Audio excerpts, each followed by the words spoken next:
Peço que os irmãos abram em Mateus capítulo 5. Nós faremos uma exposição nesta noite de Mateus capítulo 5, a partir do versículo 1 até o versículo número 12.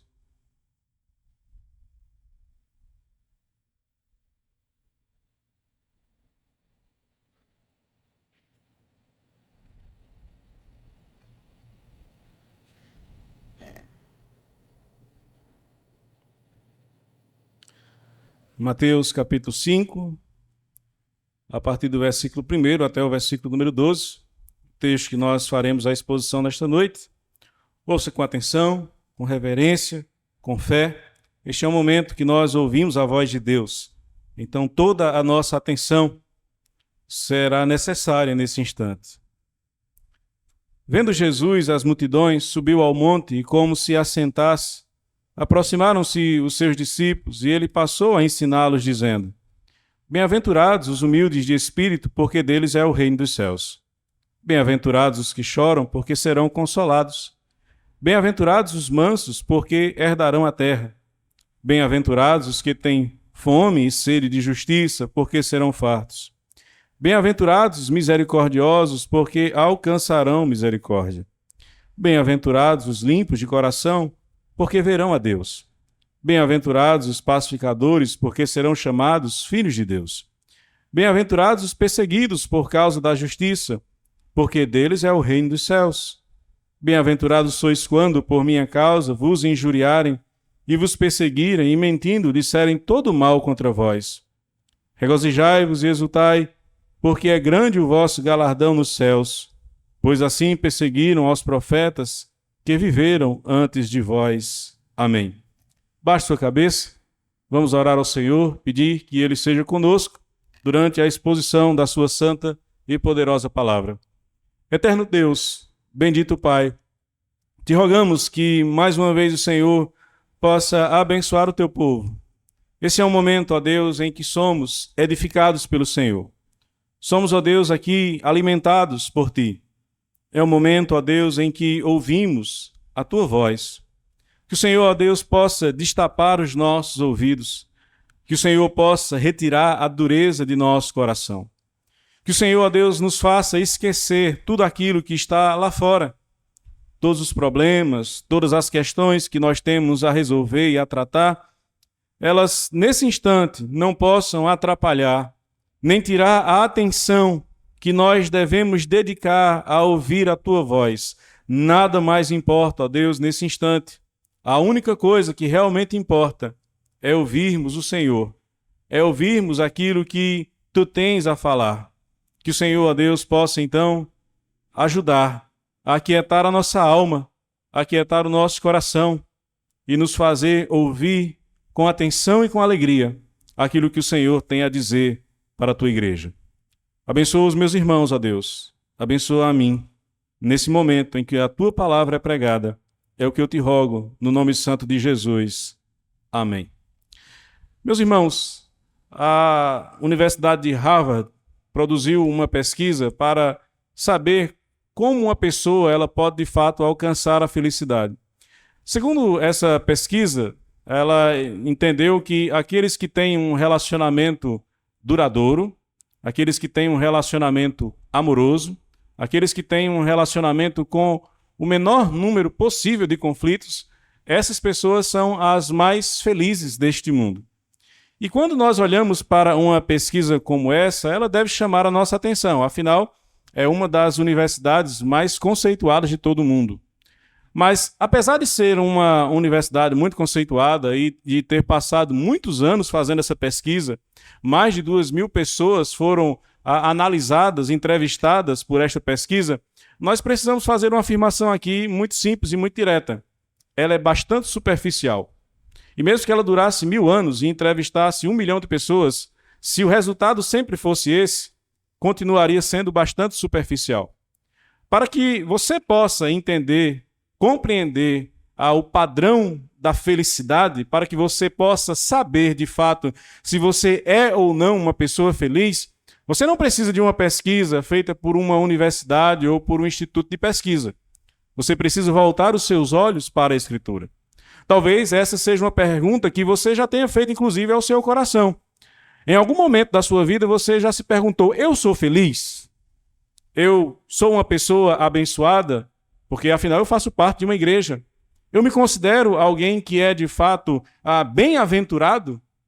Ou eu estou distante deste padrão? A resposta para essas perguntas só podem estar no Senhor. É o Senhor quem nos diz se de fato nós somos felizes ou não e também como nós podemos alcançar esta felicidade.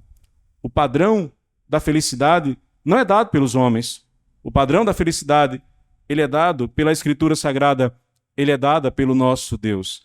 E o texto de Mateus nos ajuda a entender isso, a compreender esta verdade.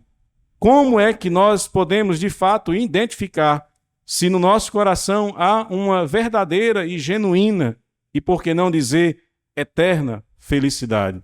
Aqui no Evangelho de Mateus, nós temos no capítulo 5 um dos discursos mais longos do Senhor Jesus Cristo.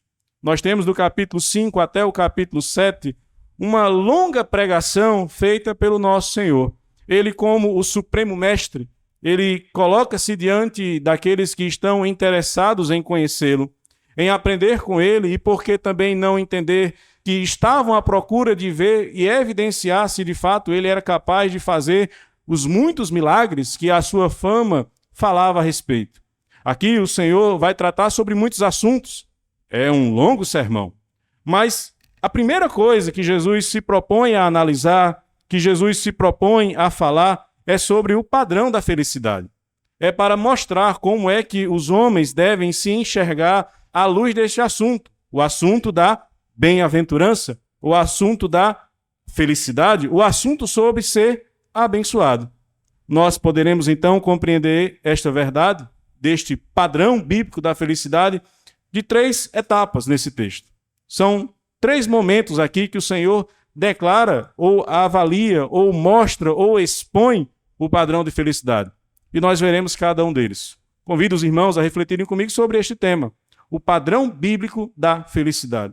Quais são eles? Nós veremos em primeiro lugar do verso 1 até o verso de número 6, que o primeiro ponto a ser observado no padrão bíblico da felicidade é o reconhecimento da própria miséria espiritual. Este é o primeiro aspecto. Veja o que nos diz o texto a partir do versículo número 1. Vendo Jesus as multidões, subiu ao monte, e como se assentasse, aproximaram-se os seus discípulos. Aqui, irmãos, é importante entender uma coisa quando você estiver lendo o Evangelho de Lucas. No Evangelho de Lucas, não vai falar que Jesus se assentou em um monte. E essa é uma oportunidade que os críticos da Bíblia usam para fazer uma análise e dizer que existem erros na Escritura. Todavia, nós devemos entender que não há qualquer erro na Sagrada Escritura, mas que provavelmente os apóstolos, no caso os evangelistas, porque Lucas não era um apóstolo, eles estavam tratando de momentos distintos. Jesus ensinou, pregou em muitos momentos. Então, se em Mateus nós temos um monte e em Lucas nós não temos esse mesmo monte, é bem provável que sejam momentos distintos na jornada ministerial do Senhor Jesus. Em seguida, nós vemos que ele olhou para aquele povo e ele aproveitou aquela oportunidade para ensiná-los. O Senhor Jesus, ele vem para contrapor os mestres daquela época. Nós lemos em 2 Pedro sobre os perigos dos falsos mestres. E naquela época, Jesus tinha um cenário de fariseus e saduceus ensinando heresias ao povo, ensinando como é que eles deveriam viver, e isso de uma forma bem contrária ao que de fato Deus queria para o seu povo. O que vemos a partir de agora é o Senhor Jesus então mostrando a essas pessoas como elas poderiam identificar se elas de fato eram ou não felizes. E esse é um assunto que chama a atenção de todos os homens em todas as épocas, em vários locais deste mundo. E não seria diferente então com as pessoas que estavam diante de Jesus. Muitas delas, inclusive, buscavam isso. Buscavam encontrar no Senhor a felicidade, talvez seja o seu caso. Talvez em algum momento da sua jornada, da sua caminhada por este mundo, você desejou encontrar algo que você sentiu que estava faltando. Faltava alegria no seu coração. Faltava, de alguma maneira, algo que você não sabia exatamente o que era, mas você sabia que algo estava errado, que havia um vazio na sua alma. E esse vazio nada mais é do que a ausência de Deus. E é justamente esse o ponto que Cristo começa a mostrar para aqueles que estão diante dele. Ele diz, bem-aventurados os humildes de espírito, porque deles é o reino dos céus. Alguns fazem uma interpretação equivocada do Sermão do Monte, quando entendem que aqui a fala de Cristo ela tem um olhar social, que essa era a preocupação de Jesus. Simplesmente falar para os pobres que um dia eles não mais seriam afligidos pela falta de status social deste mundo. Mas não é sobre isso que Jesus está falando. Jesus está falando sobre uma questão espiritual, porque essa era a grande preocupação dele.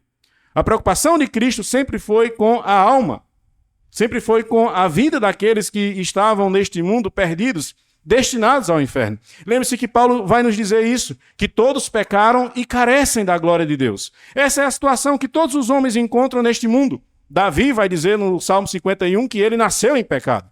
Essa é uma realidade que aflige todas as pessoas. E é exatamente por causa disso que Jesus começa o seu discurso falando sobre essa situação na vida de qualquer pessoa neste mundo. Ele diz que bem-aventurados, e você pode entender bem-aventurado como feliz ou como abençoado, são aqueles que são humildes de espírito. E o que seria essa humildade? Pobreza, miséria, do ponto de vista espiritual. Esses homens que Jesus aqui descreve não são todos os homens deste mundo, mas aqueles que estão reconhecendo, entendendo, através de uma ação do Espírito Santo, que eles são pecadores, que eles estão em uma situação de condenação, que eles são, então, miseráveis do ponto de vista espiritual. E a esses que, então, reconhecem a sua situação, é que Jesus faz uma promessa, deles é o reino dos céus. Essa não é uma promessa para todos os homens, de forma indiscriminada. Essa é uma promessa que o Senhor faz para aqueles que reconhecem a natureza do seu pecado. O pecado que nós carregamos desde o dia em que nós nascemos, desde o primeiro respirar que nós realizamos neste mundo, esse pecado, ele vai nos afastar de Deus eternamente se nós não entendermos que precisamos de reconciliação com o Senhor. E é por isso, então, que Cristo começa falando sobre este assunto. Mas ele vai dizer que não apenas são felizes aqueles que reconhecem o seu estado de miséria, mas também quando eles se arrependem dos seus pecados. No versículo número 4 ele diz, bem-aventurados os que choram porque serão consolados. Pelo que Jesus está tratando aqui esse choro? Simplesmente por uma tristeza que possa vir, por algo que possa acontecer na sua vida e de repente você fica muito abatido e você se coloca a chorar. Então você olha para esse texto e você entende que o Senhor irá consolar você. Talvez você esteja chorando pelo motivo errado. Talvez você esteja chorando porque você não conquistou algo e esse algo até pecaminoso era. Mas o que Cristo está mostrando aqui é que aqueles que choram pelos seus pecados, eles serão consolados. Porque encontrarão no Senhor perdão. Porque encontrarão no Senhor aquilo que somente em Cristo é possível encontrar. Um Deus que é capaz, então, de nos dizer, os teus pecados estão perdoados. É assim que acontece em Marcos capítulo 2. Você se lembra de um homem paralítico que é levado até o Senhor. A necessidade que ele apresenta ali é de voltar a andar. Mas a primeira coisa que Cristo se preocupa é com a vida espiritual dele. É por isso que o Senhor diz, eu vejo a tua fé e os teus pecados estão perdoados. Mas não somente isso. Ele diz no verso número 5, bem-aventurados os mansos, porque herdarão a terra. E você pode pensar, o que seria essa mansidão? É simplesmente alguém que não reage diante de uma provocação? Não. Entenda que nós temos aqui um desenvolvimento de uma conversão. Você tem alguém que reconhece o seu estado de miséria espiritual. Você tem alguém que se arrepende ao ponto de chorar, de lamentar pelos seus pecados. E você tem alguém também que é manso, humilde, e que vai até o Senhor reconhecendo que no Senhor ele encontra o perdão. Ele não é alguém soberbo, orgulhoso, vaidoso, ao ponto de negar a presença de Deus em sua vida. Pelo contrário, ele olha para a sua vida e ele entende, eu preciso de Deus. Eu preciso de um Salvador. Sozinho eu não vou conquistar nada. Sozinho eu estou perdido. Sozinho não há nenhuma esperança para o meu coração. Sozinho o que vai acontecer comigo é simplesmente padecer no inferno. Mas o Senhor conclui dizendo no verso número 6, bem-aventurados os que têm fome e sede de justiça, porque serão fartos. E não são poucos os crentes que olham para esse versículo e ficam imaginando Alexandre sendo preso. Vou dizer apenas Alexandre, porque está sendo gravado. Então, vai que o homem se revolta. Vamos deixar só no Alexandre. E você fica olhando para esse texto e fica imaginando, um dia Alexandre vai ser preso e a justiça vai ser estabelecida. Lembre-se que o que Cristo está tratando aqui é sobre conversão. E como é que alguém encontra de fato perdão para os seus pecados? Na justiça que há somente no Senhor Jesus. Ele que cumpre as obrigações da lei. Ele que vem para esta terra para realizar aquilo que nós não somos capazes de fazer. Cumprir perfeitamente a lei do Senhor. De maneira que agora a justiça de Cristo, ela é atribuída a cada um daqueles que se arrependem, a cada um daqueles que confessam os seus pecados, a cada um daqueles que pedem para que o Senhor possa então salvá-los. Eles então, diz o Senhor, serão fartos, porque a justiça de Cristo, a justiça da obra que o Senhor realiza na cruz do Calvário, ela é suficiente. Não há necessidade de algo mais. Não há necessidade de mais um Salvador ou de um ato que seja realizado, mas simplesmente crer no Senhor e entender que a sua justiça basta. Ela é suficiente para que você não padeça mais, não sofra mais as consequências do seu pecado, porque você se arrependeu, porque você confessou os seus pecados ao Senhor, porque você lamentou por cada um deles, porque você reconheceu que precisava deste Deus, e agora a justiça dele é disponível a você, que converteu-se de fato ao Senhor, e entendeu que ele é o seu Deus, que ele é o seu Salvador. Meus irmãos, há um costume que muitas vezes nós praticamos de ficarmos escolhendo datas que são aparentemente especiais na nossa vida. E nessas datas nós sempre atribuímos que o Senhor ele deve ser o responsável por aquilo que aconteceu e digno de toda gratidão. E de fato, ele merece ser louvado por aquilo que ele faz na nossa vida. Talvez para as mães seja um dia especial, o Dia das Mães, onde você pode se alegrar no Senhor porque ele abençoou e permitiu que você tivesse um filho. Talvez você já tenha enfrentado um problema de doença muito grave, muito sério, ou alguém na sua família passou por isso, e você se lembra então de uma data especial que foi quando você recebeu uma boa notícia. A cura chegou, e você celebra a Deus por causa disso. Mas talvez você não tenha essas bênçãos. Talvez você não seja abençoado desta forma. Talvez o Senhor não conceda a você filhos. Talvez o Senhor não conceda a você a cura pelas suas doenças. Talvez o Senhor não permita que você alcance uma vitória que você tanto esperou e desejou. Mas ainda assim, eu quero que você se lembre de uma data muito mais importante. A data em que você reconheceu a necessidade de um Salvador. Essa é a data mais importante de nossas vidas. E nem sempre nós damos a devida atenção e importância para ela. Mas nada é mais importante neste mundo do que quando um homem e uma mulher olham para suas vidas e entendem: sem o Senhor, eu estou perdido. Eu preciso dele. Eu preciso do meu Salvador, que é Cristo. Eu preciso dele, que é de fato o meu Senhor e Salvador. Essa deve ser a nossa esperança. E certamente que esses são aqueles que podem se considerar como abençoados. Nós lemos, inclusive, na nossa liturgia, no Salmo número 32, verso 1, bem-aventurado é aquele cuja iniquidade é perdoada, cujo pecado é coberto pela ação de Cristo, pelo sangue regenerador de Jesus. É de fato este o homem que pode bater no seu peito.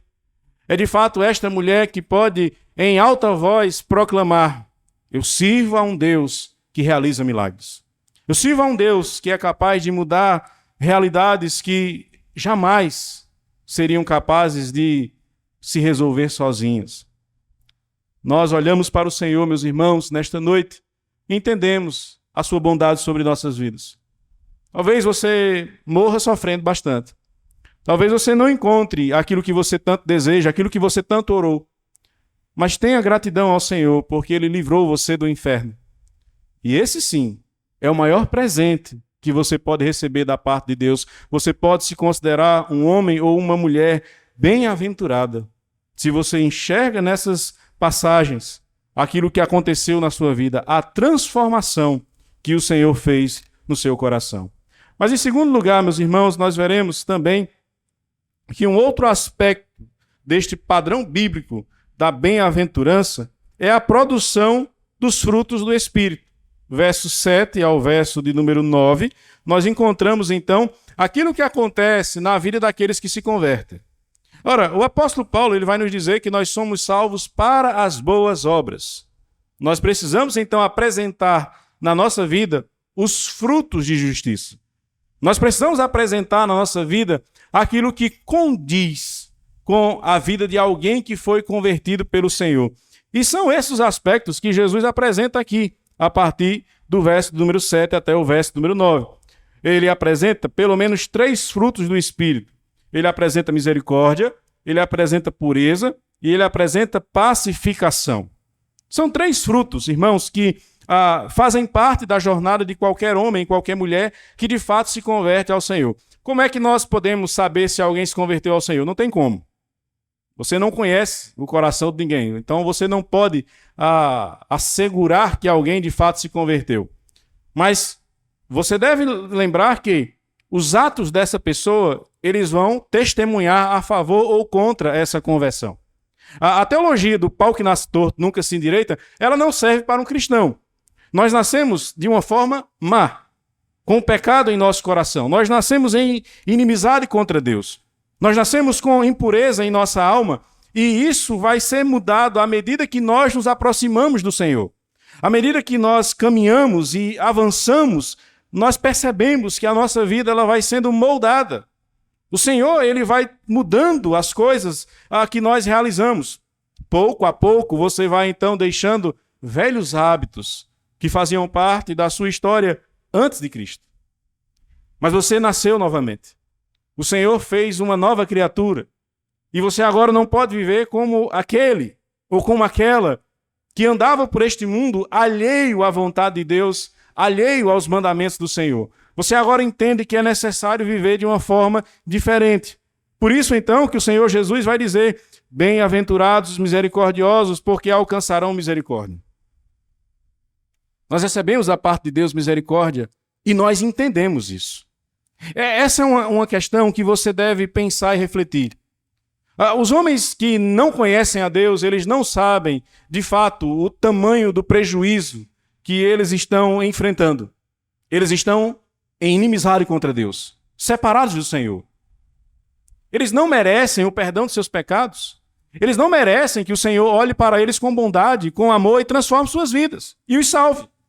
Essa é a realidade que nós também desfrutamos. Você se converteu, você hoje é um membro batizado desta igreja, ou você está caminhando para isso, mas eu quero que você se lembre de uma coisa: não havia nada em você que o Senhor pudesse olhar e dizer: ele merece. Esse aqui é digno. Esse aqui certamente vai dar um bom crente, uma boa crente. Não foi dessa forma. Nós também lemos hoje, aqui pela manhã, Romanos capítulo 9, quando o Senhor nos apresenta, através da escritura de Paulo aos Romanos, uma verdade que não pode ser esquecida. O Senhor usa de misericórdia para com quem Ele quer. Com apenas aqueles que Ele escolheu para receberem o seu amor. Mas quando você recebe este amor e entende: eu não merecia, você agora deixa de ser alguém vingativo e você passa a ter misericórdia. Você não é mais alguém que simplesmente deseja o mal dos outros. Você entende que o Senhor amou você de maneira que agora você amará os outros. E foi esse o ensino de Jesus, não foi? O Senhor disse que você deveria amar o próximo como a você mesmo. Ele não disse para você amar somente os irmãos da igreja ou as pessoas que você gosta. Ele disse para que você amasse as pessoas que estão perto de você. O seu próximo, independente de quem ele seja, ele deve ser alvo da sua misericórdia, porque você recebeu da parte de Deus misericórdia. Isto é um fruto do Espírito. Isso não existe no coração de alguém que está ainda em trevas, entregue ao pecado. Em segundo lugar, nós vemos que o Senhor vai dizer: bem-aventurados os limpos de coração, porque verão a Deus. E esse é um aspecto que me chama muito a atenção. O que seria ser limpo de coração? Não é o fato de você não apresentar mais qualquer tipo de maldade. Porque nós hoje oramos aqui pedindo perdão a Deus pelos nossos pecados. Mas o fato de que você luta contra os seus pecados. O fato de que você entende que as práticas que você cometia no passado, elas não fazem mais parte da sua história agora. Então, aquele homem, aquela mulher que antes se esbaldava na pornografia, agora recusa aquilo e vê como uma abominação. E diz, isto não é para o meu coração, porque ele foi purificado. Alguém que antes se esbaldava em tudo aquilo que este mundo oferecia de prazeroso, como uma vaquejada, não correr atrás de boi, não estou falando disso. Estou falando da outra parte da vaquejada que vocês conhecem bem, e que não é para o crente. Tudo aquilo que está relacionado com as festas deste mundo, como o amaldiçoado São João, aonde as pessoas vão e ali elas se esbaldam em todo tipo de pecado, e ainda o fazem com uma expectativa religiosa, na verdade é uma ação totalmente contrária àqueles que foram transformados pelo Evangelho. Porque ali, você sabe muito bem, não há como alguém se manter em pureza. Justamente o contrário, você encontra todo tipo de impureza. Você encontra todos os tipos de pecado possíveis dentro de uma festa de São João. E é por isso que, mais uma vez, eu lembro aos irmãos da igreja, nunca, pelo amor de Deus, tenha a brilhante ideia de chamar o seu pastor para um São João Gospel, mudando o nome para a festa da colheita, fazendo uma festa bem parecida com aquilo que tem no mundo, com um forró gospel, algumas músicas. Esqueça isso.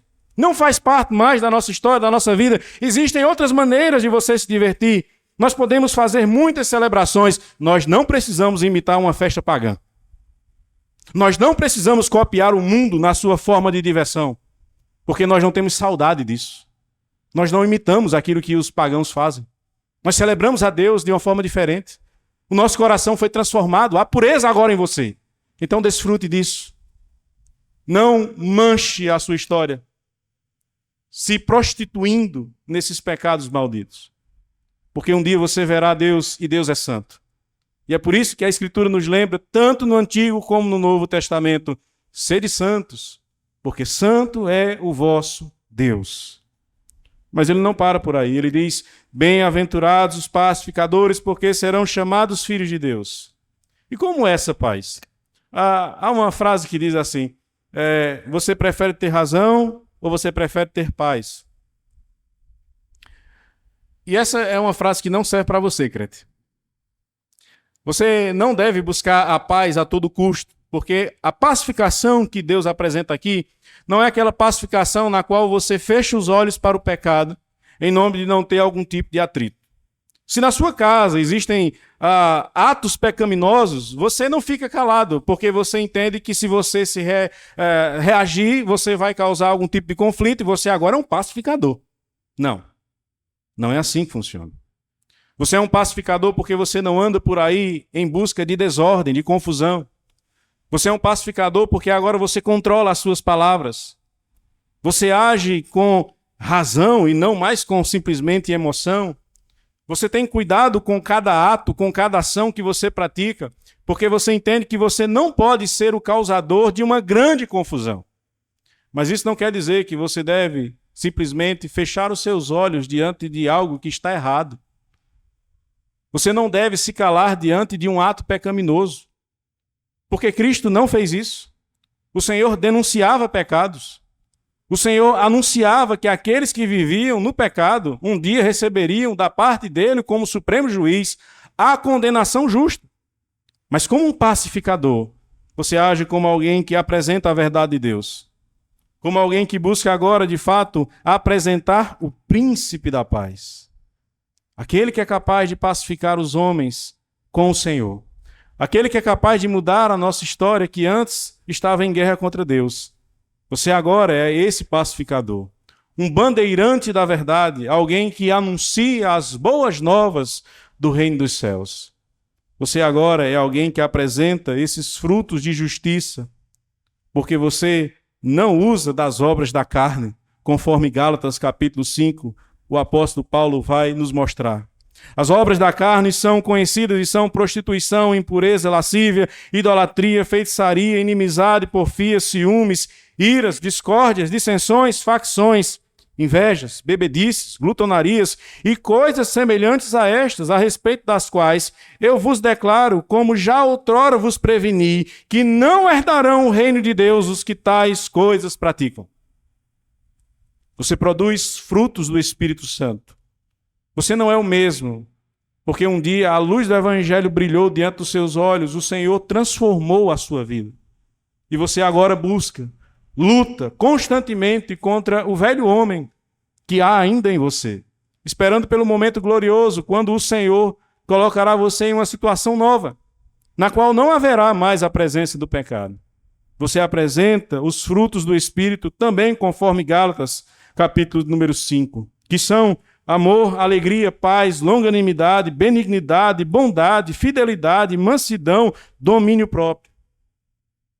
Um grande problema, irmãos, em nossas igrejas, são pessoas que não buscam por mudança. Elas fazem parte da igreja. Elas foram batizadas. Elas assumem cargos. Elas assumem ofícios. Mas elas não são transformadas. Elas não apresentam qualquer tipo de melhora, de mudança. Pelo contrário, continuam sendo os mesmos. Às vezes até pioram. E o Senhor nos chama para mudança, para novidade de vida. Você não deve simplesmente dizer, eu sou assim mesmo e é assim que eu vou morrer. Não, você deve lutar contra aquilo que é mal. Você deve lutar contra aquilo que é pecaminoso. E o seu exemplo é Cristo Jesus. Porque tudo aquilo que nós vemos Paulo declarar a respeito dos frutos do Espírito estão presentes no nosso Senhor Jesus Cristo. Santo, irrepreensível em todos os seus atos, em todas as suas ações. O seu olhar deve estar então nele. Nesse que é puro e santo, e que nele você encontrará a força para apresentar estes frutos do Espírito. Mas em terceiro lugar, meus irmãos, o último aspecto que nós vemos para esse padrão bíblico da felicidade nos é apresentado a partir do verso número 10 até o verso número 12. O Senhor agora vai nos mostrar que nós devemos suportar as aflições por amor ao Evangelho. Esse é o último ponto que Jesus aqui vai mostrar que faz parte deste padrão bíblico de felicidade. E certamente que esses padrões eles vão bem distante daquilo que é apresentado nas igrejas chamadas neopentecostais, que não estão mais ensinando Bíblia, estão ensinando outra coisa, um outro evangelho. E esse outro evangelho não se preocupa com o pecado, não se preocupa com mudança de vida, e também não ensina que você, como crente, pode passar por sofrimentos por causa da sua fé. Mas esse é o padrão que o Senhor nos ensina. Veja o que diz o verso de número 10. Bem-aventurados os perseguidos por causa da justiça, porque deles é o reino dos céus. Ora, aqui está uma situação que é característica daqueles que são fiéis a Deus. Eles não vão viver em paz nesse mundo. Eles, em algum momento da sua jornada, eles serão perseguidos. Eles vão ouvir piadas, eles vão ouvir insultos, eles vão, de alguma forma, ser prejudicados por este mundo. Talvez no Brasil a situação ainda seja muito tranquila e você não tenha passado por situações muito desagradáveis. Mas existem irmãos nossos que estão, nesse momento, passando por situações extremamente difíceis, extremamente dolorosas. E isso que Cristo fala nesse texto de Mateus está se cumprindo na vida deles. Mas isso ainda pode acontecer na nossa vida. Nós também podemos ser surpreendidos por momentos em que seremos perseguidos por causa da justiça. E qual é essa justiça? É importante você também entender que aqui, mais uma vez, o assunto não é justiça social. Não é esse o assunto. A justiça aqui que o Senhor está apresentando é a justiça do Evangelho. É a justiça daqueles que falam sobre o pecado, da necessidade de conversão, da necessidade de um Salvador. Esse é o aspecto que Cristo está tratando aqui. Mas para todos aqueles que estão passando por perseguições e sofrimentos, o Senhor tem a mesma promessa. Bem-aventurados os perseguidos por causa da justiça, porque deles é o reino dos céus. Vocês são perseguidos nessa terra, mas o reino dos céus pertence a cada um de vocês. No verso 11 ele diz, bem-aventurados sois quando, por minha causa, vos injuriarem, vos perseguirem e mentindo disserem todo o mal contra vós. Você consegue imaginar um cenário como esse? Você é capaz de se alegrar em uma situação como essa, onde você vai ser injuriado, onde você vai ser perseguido, onde as pessoas vão criar mentiras a respeito de você para poder prejudicá-lo, simplesmente por causa da sua fé. Você consegue imaginar um cenário tão difícil quanto este e ainda assim você imaginar que essa é a melhor coisa que pode acontecer na sua vida? Agora imagine os falsos mestres pregando sobre algo dessa natureza. Imagine sobre esses homens que estão na internet e eles têm milhões de seguidores. Imagine as igrejas deles que são lotadas. E eles não estão falando sobre perseguição contra crente. Eles estão falando só sobre vitória do crente. E não é a vitória sobre o pecado. É a vitória sobre uma situação financeira difícil. É a vitória sobre uma doença. É a vitória sobre uma situação conjugal que está complicada. Todos esses problemas fazem parte da vida de qualquer pessoa. Mas para os cristãos há um acréscimo. Porque muitas vezes, além de tudo isso, nós ainda podemos passar por perseguições motivadas simplesmente pela nossa fé. Você em algum momento pode ser acusado de algo que não é verdadeiro. Talvez de homofobia. Porque você não é a favor do casamento entre duas pessoas do mesmo sexo. Talvez você seja acusado de ser alguém que é, talvez, sei lá, muito retrógrado, que não entende que as coisas evoluíram e que agora um casal homossexual ele pode adotar uma criança e que não tem nenhum problema em as escolas ensinarem sobre ideologia de gênero. Talvez você passe por situações de ser banido de uma rede social porque você começa a contrapor esses ensinamentos que estão sendo disseminados de forma muito tranquila por aí. Você ainda não foi? Prepare-se, porque se você de fato pregar o evangelho, você será perseguido. Mas o Senhor nos diz de forma muito clara que nós não devemos nos entristecer. Devemos nos alegrar. Regozijai-vos e exultai, porque é grande o vosso galardão nos céus, pois assim perseguiram aos profetas que viveram antes de vós.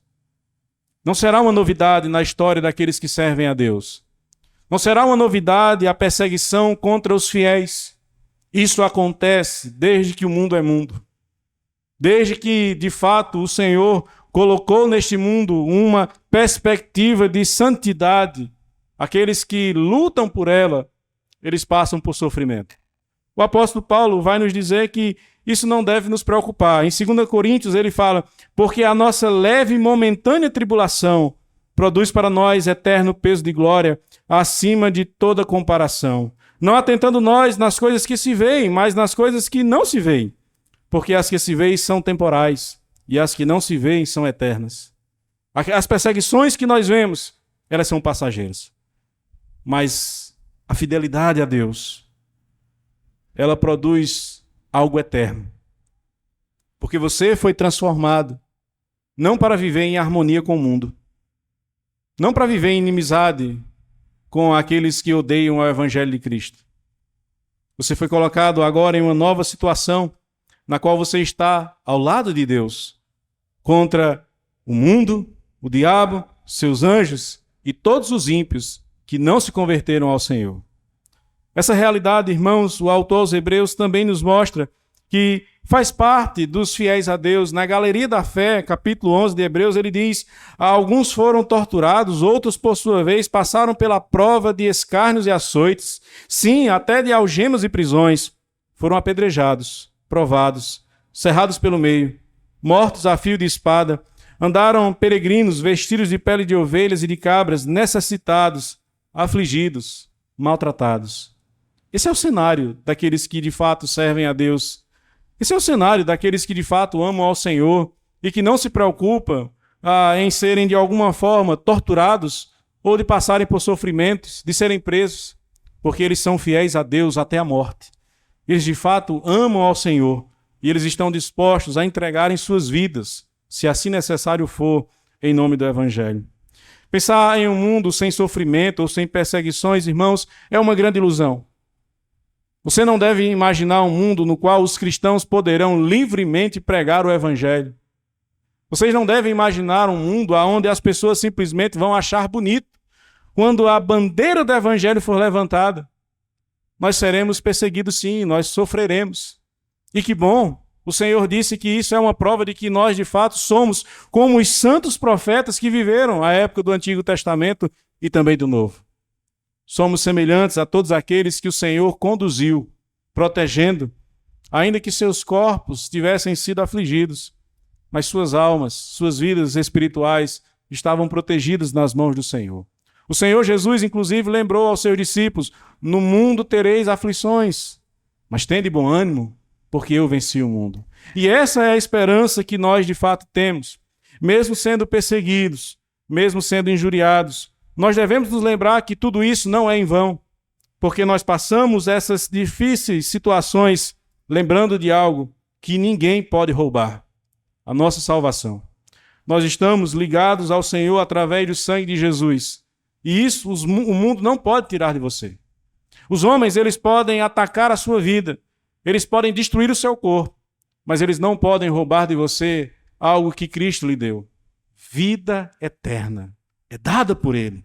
E você pode, então, regozijar-se em meio aos sofrimentos deste mundo.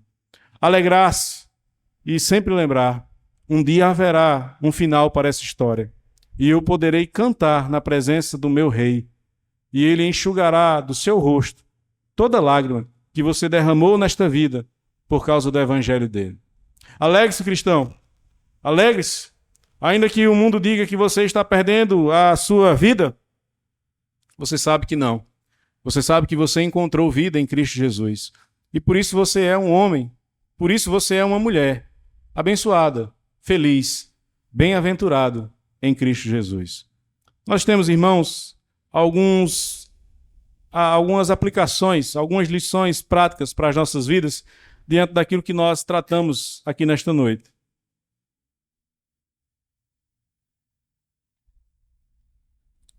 Em primeiro lugar, reconheça os pecados que você tem cometido. Não endureça o seu coração diante da voz de Deus. Se você tem pecado contra o Senhor diz que é o momento de você reconhecer. Ainda que você seja um crente já antigo, ainda que você já esteja na igreja há muitos anos, há muito tempo, mas ainda assim você tem cometido pecados e você tem evitado o arrependimento verdadeiro, você não tem abandonado essas práticas, o Senhor te chama, o Senhor te convida para que você então possa, de fato e de verdade, se arrepender dos seus atos pecaminosos. Um ponto, irmãos, que eu não posso deixar de tratar é sobre a negligência com o dia do Senhor que muitos têm praticado nessa igreja. É um pecado você não vir para a igreja. Talvez você não esteja entendendo quando eu, domingo após domingo, trato sobre este assunto. Mas o 7º dia é o dia de descanso. Agora é o primeiro dia. Mudou porque é o dia da ressurreição de Cristo. Mas o princípio ainda é o mesmo. Nós não podemos trocar o dia do Senhor por outra coisa. Então, se você tem insistido em negligenciar o dia do Senhor, o Senhor te convida. O Senhor te chama a que você se arrependa. Domingo pela manhã é o dia de você estar na igreja. Que tristeza é quando eu olho para essas cadeiras quase todas vazias. E eu fico imaginando, aonde estão os crentes?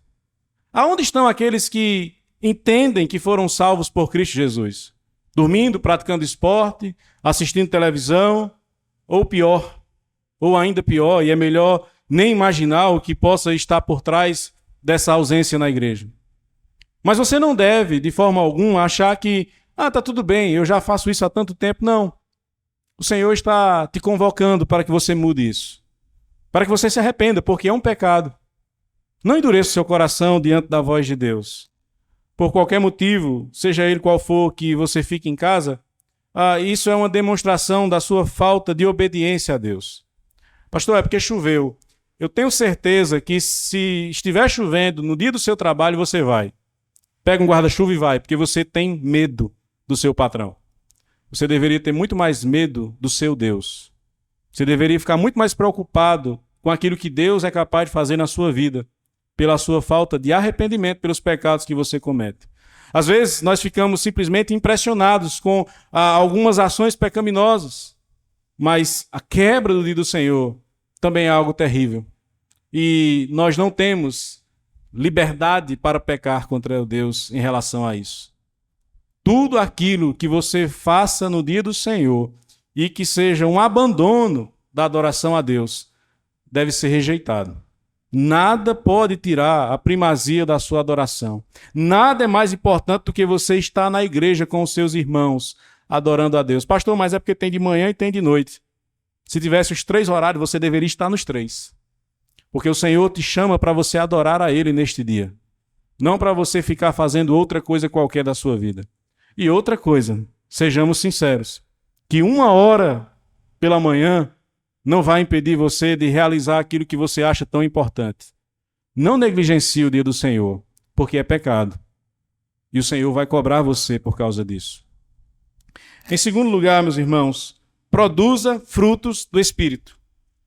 Você deve começar a controlar a sua língua. Você não deve falar tudo aquilo que vem na sua cabeça. Eu trato sobre isso porque é uma questão que muitos crentes escorregam. Pastor, é porque eu sou destrambelhado, eu falo mesmo, eu não tenho limite. Pois tenha. O Espírito Santo é o limite. O Espírito Santo é o limite porque ele não fica feliz quando você sai por aí machucando as pessoas com as suas palavras ásperas, ácidas, cruéis. O Espírito Santo não acha bonito quando você começa a falar coisas indevidas para envergonhar os outros. O Espírito Santo não acha bonito quando você simplesmente não entende que é preciso mudança no seu agir e no seu falar, que é necessário que você controle a sua língua. Nós estamos estudando na 4ª sobre os pecados da língua. A Escritura trata sobre isso. E você não pode simplesmente achar que, mas é porque faz parte da minha essência. Essa essência é pecaminosa, ela deve ser jogada fora. Você não deve morrer abraçado com ela, você deve rejeitá-la, você deve produzir um fruto do Espírito. E o fruto do Espírito é diferente de falar bobagem por aí, de falar o que não deve. Você deve ser alguém diferente. Comece a agir não por impulso, mas pela razão. Não pela emoção, mas pela obediência a Deus. Você controla os seus atos, você não age com fúria, você não age com ira, você tem controle das suas emoções, você tem domínio próprio, você produz isso para a glória de Deus. Você se torna alguém que produz paz, você não é aquele que simplesmente causa confusão por onde passa. Você não é aquele responsável que não se preocupa com os seus atos, se aquilo que você fará vai trazer ou não uma situação de tumulto, de caos na sua casa, no seu trabalho, na sua igreja. Você se controla. Você age diferente do velho homem, da velha mulher, que antes não pensava nisso, mas agora você produz frutos de justiça. Você é um homem e uma mulher transformados pelo Evangelho. Haja, então, de fato, de uma forma condizente com isto. Em terceiro e último lugar, meus irmãos, fidelidade ao Evangelho causa sofrimento. Se a sua vida neste mundo está muito pacífica, se você consegue se relacionar com os ímpios, com aqueles que não são crentes de uma forma muito boa, tem algo errado na sua vida. Tem algo errado. Porque não há como existir essa harmonia. Não há como ter toda essa paz. E eu não estou dizendo que você deve se intrigar de quem não é crente. Não estou dizendo isso.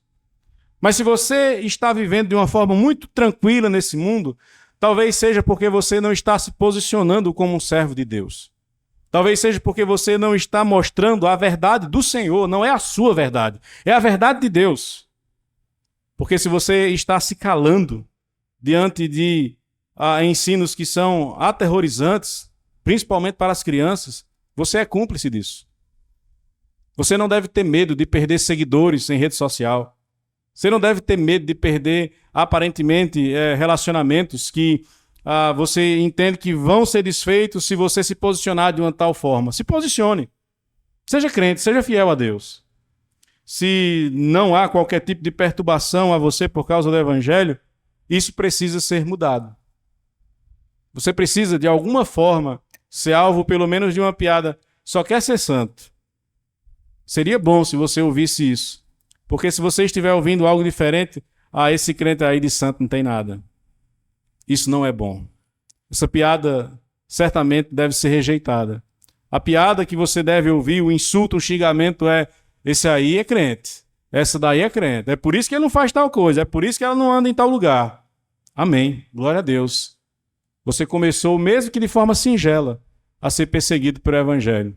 Mas se você se sente muito mais à vontade entre os descrentes do que no meio dos crentes, cuidado, porque os descrentes estarão no inferno. Talvez você vá se sentir muita vontade no meio deles lá também. No meio dos crentes, você se sentirá à vontade no reino dos céus. E no meio dos crentes, o que há é santidade. É o que há no reino dos céus. Tenha cuidado com essa amizade que você tem com o mundo. Tenha cuidado com esses relacionamentos que você tem com aqueles que não servem a Deus. Porque esses relacionamentos podem estar afastando você do Senhor. E você deve, em primeiro lugar, pensar no Senhor, nele. Mas, afinal de contas, você se considera um homem ou uma mulher feliz? Bem-aventurado? Abençoado? Olhe para a Escritura, pergunte ao Senhor. Descubra nele qual é o padrão de felicidade para a sua vida. Que Deus te abençoe, que Deus te conduza e que Ele faça você entender estas verdades eternas. Maranata, ora vem, Senhor Jesus. Santo Deus, eterno Pai, te peço que o Senhor abençoe o teu povo, que os faça entender estas verdades santas, que eles compreendam, ó Deus, como eles devem se comportar, como eles devem agir em busca da felicidade.